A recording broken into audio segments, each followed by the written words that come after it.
भक्तों, ओम नमः शिवाय। श्री शिवाय नमस्तुभ्यम। जय श्री महाकाल। जी हाँ भक्तों, क्या आपका भी जो बच्चा है उसका जो मन है वो पढ़ाई में बिल्कुल भी नहीं लगता। आप लोग बहुत ज़्यादा परेशान हैं उसकी पढ़ाई के लिए कि आखिरकार हमारा जो बच्चा है वो इतना पढ़ता क्यों नहीं है।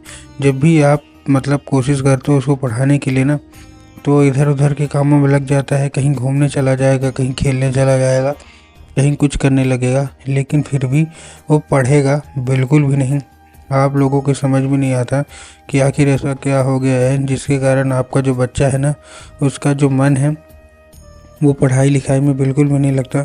तो आपको परेशान होने की बिल्कुल भी आवश्यकता नहीं है, क्योंकि आज जो मैं आपको उपाय बताने वाला हूँ, अगर आप लोग उसको ध्यान से सुन के और अच्छे तरीके से कर लिया तो अवश्य रूप से सारी इच्छा और सारी जो मनोकामना है ना, वो पूरी होगी ही होगी। क्या करना है, कैसे करना है, पूरा का पूरा आपको मैं बताने वाला हूँ और अच्छे तरीके से आपको समझाने वाला हूँ।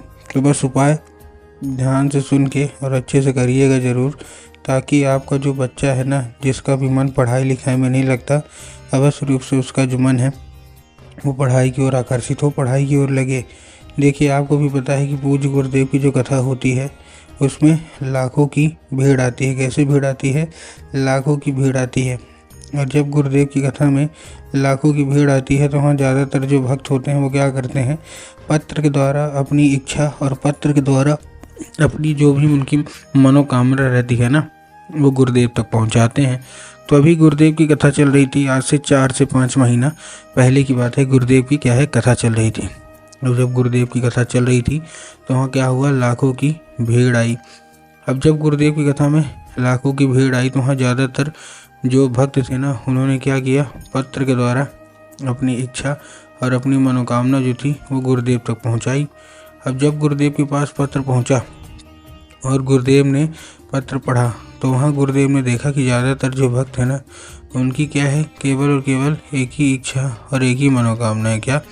कि गुरुदेव, हमारा जो बच्चा है ना, उसका जो मन है वो पढ़ाई लिखाई में बिल्कुल भी नहीं लगता। कृपया करके कोई उपाय बता दें। हम लोग बहुत ज़्यादा परेशान हैं उसकी पढ़ाई के लिए कि आखिरकार हमारा जो बच्चा है वो पढ़ता क्यों नहीं है। जब भी हम कोशिश करते हैं उसको पढ़ाने के लिए तो कहीं घूमने चला जाएगा, कहीं खेलने चला जाएगा, कहीं कुछ करने लगेगा, कहीं कुछ, लेकिन पढ़ेगा बस बिल्कुल भी नहीं। हम लोग बहुत ज़्यादा परेशान हैं कि कृपया करके कुछ ऐसा उपाय बता दें ताकि हमारा जो बच्चा है ना वो अच्छे तरीके से पढ़े और अच्छे तरीके से आगे बढ़े। अब जब गुरुदेव ने ये देखा तब गुरुदेव ने 2 से 3 उपाय बताए और कहा, केवल और केवल ये उपाय कर लेना, तुम्हारा जो भी बच्चा है जिसका भी मन पढ़ाई लिखाई में नहीं लगता ना, अवश्य रूप से उसका जो मन है वो पढ़ाई की ओर लगेगा ही लगेगा और पढ़ाई की ओर आकर्षित होगा ही होगा। अब जब गुरुदेव ने ये उपाय बताया तो लोगों ने जा जाके इस उपाय को घर में करना शुरू कर दिया। अब जैसे ही लोगों ने जाके इस उपाय को घर में करना शुरू कर दिया, वही लोग गुरुदेव की कथा में मात्र 1 से 1.5 महीने के बाद वापस आए। अब जब वही लोग गुरुदेव की कथा में वापस आए तो उन्होंने क्या किया, फिर से एक बार गुरुदेव को पत्र लिखा। लेकिन ये वाला जो पत्र था ना, ये गुरुदेव को धन्यवाद के रूप में पत्र था कि गुरुदेव धन्य हो आपका, आपके द्वारा बताया गया उपाय हमने कर लिया है, हमारी सारी इच्छा सारी मनोकामना पूरी हो गई है। हमारा जो बच्चा था ना, जिसका मन पढ़ाई लिखाई में नहीं लगता था, अब उसका जो मन है वो पढ़ाई की ओर आकर्षित होने लगा है। आपका कोटि कोटि धन्यवाद। तो देखिए, जो लोग भी मेरी आवाज़ अभी सुन रहे हैं ना, अगर आपको भी जानना है कि आखिर ऐसा कौन सा उपाय है जिसको करने मात्र से इच्छा मनोकामना जो है वो पूरी हो जाती है, तो चलिए हम बताते हैं आपको कि आपको करना क्या है। तो बस उपाय ध्यान से सुन के अच्छे से करिएगा ज़रूर। लेकिन उसके पहले चैनल पे अगर पहली बार आए हैं और आवाज़ मेरी पहली बार सुन रहे हैं तो वीडियो कर दें लाइक और चैनल को भी कर लें सब्सक्राइब, ताकि पूजनीय पंडित प्रदीप जी मिश्रा के रोज़ नए नए उपाय जो कि मैं उनकी कथा से सुनता हूँ, श्रवण करता हूँ, सबसे पहले मैं आपको प्राप्त करा सकूँ। ठीक, तो देखिए, जो हमारा सबसे पहला उपाय है, इस उपाय में आपको करना क्या है। जो हमारा सबसे पहला उपाय है, इस उपाय में आपको सिंपल सा केवल एक ही काम करना है। क्या काम करना है? 3 काली तिल और 1 धतूरा। क्या लेना है? 3 काली तिल लेना है और 1 धतूरा लेना है। अब देखिए, काली तिल और काली मिर्च में ना बहुत सारे लोग कंफ्यूज हो जाते हैं कि काली तिल क्या है, काली मिर्च क्या है। हमको थोड़ा साफ साफ बताओ। तब गुरुदेव ने साफ साफ बताया है कि आपको क्या लेना है। आपको लेना है केवल काली तिल। ठीक, काली तिल आपने ले लिया। अब काली तिल लेने के बाद आपको करना क्या है, जैसे आपने काली तिल लिया, काली तिल लेने के साथ साथ आपको चाहिए एक धतूरा। ठीक, ले लिया धतूरा भी। अब धतूरा लेने के बाद आपको करना क्या है, जैसे आपने लिया, अपने बच्चे के हाथ में देके उसको भेज दीजिए कहाँ, सीधा सीधा शिव मंदिर। अब जैसे ही आप अपने बच्चे को शिव मंदिर भेजेंगे, शिव मंदिर भेजने के बाद उसको बोलिएगा कि दक्षिण दिशा में खड़ा हो जाए और उत्तर की ओर अपना चेहरा कर ले। अब देखिए, दक्षिण और उत्तर में ना बहुत सारे लोग कंफ्यूज भी होते हैं कि दक्षिण क्या है, उत्तर क्या है, हमको थोड़ा साफ साफ बताओ। तब गुरुदेव ने साफ साफ बताया है कि आप जिस भी शिव मंदिर जा रहे हैं, उस शिव मंदिर का जिधर साइड जलाधारी होगा, आपको अपना चेहरा उधर साइड करके खड़े हो जाना है। ठीक, खड़े हो गए। खड़े होने के बाद आपको क्या करना है, एक नाम लेके, कौन सा, महादेव का बहुत ही सुंदर सा नाम है, श्रम्भेश्वर महादेव।